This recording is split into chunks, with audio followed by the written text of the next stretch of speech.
In this session, we're going to explore the two main business models and the relevant market segments. Let's start with business model first. Businesses can sell to individual consumers or other businesses. We refer to the first case as B2C, business to consumer. The second case is referred to as B2B, businesses to businesses. B2B and B2C are two different models, primarily distinguished by the entities they are targeting and the nature of their engagements. Each one of those models requires a tailored and a dedicated approach in terms of who we target, how we target, and how long will the sales cycle last before we close the deal. With B2B, one deal can bring hundreds or thousands of users in one shot. To get to the same number of users with B2C, you will need to close thousands of deals, but with less people involved in the decision-making process. Now, let's move on and explore one of the most important topics to examine, the market segment. But before we delve into the details, let's talk about two types of runners. The first is a sprint runner, and the second type is a marathon runner. While both are athletes that engage in running competitions, there are important distinctions between the two in terms of distance of their engagement, the physical requirements, and the training they have to go through. A sprinter competes in a short distance running competition, while a marathon type of runner requires a lot of endurance, cardiovascular fitness, and mental fortitude because the pace must be maintained over a long period of time. Similar to these types of runners, the target audience we're trying to sell to is categorized by four principal segments. The first segment is referred to as SMB, small medium business.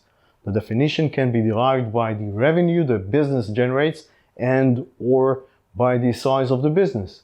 For example, a family-owned business with less than $10 million annual revenue may fall under the SMB definition.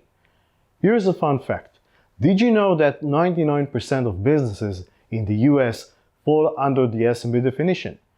SMB businesses have smaller buying teams and therefore they decide faster. Smaller buying teams also mean that the sales process is less complex and less time-consuming from the seller's point of view.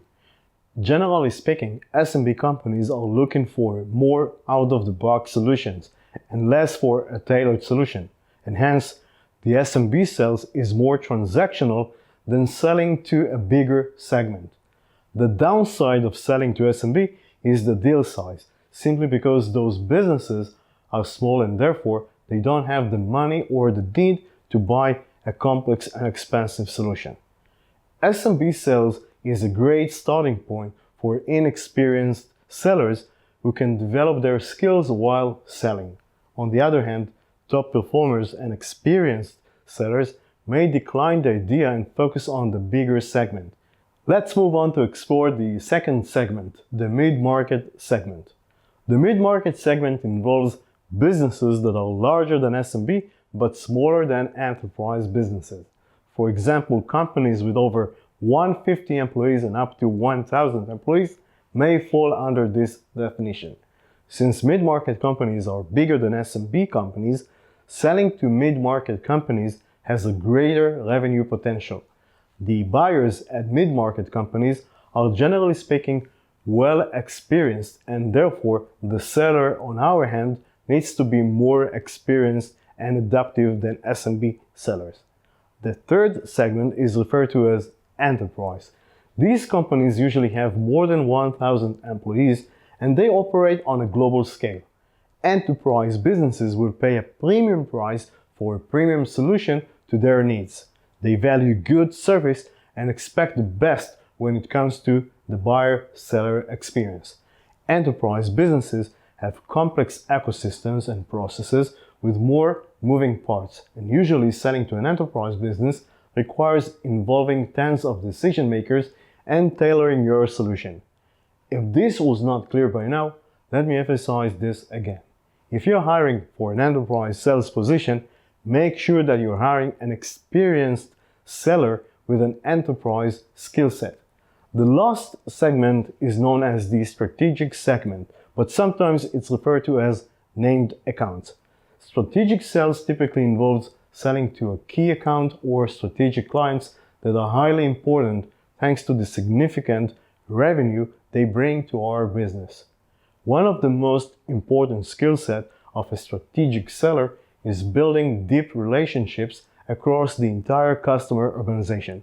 Strategic deals are huge in terms of revenue and sales cycle, but they also come with a great risk and difficulty.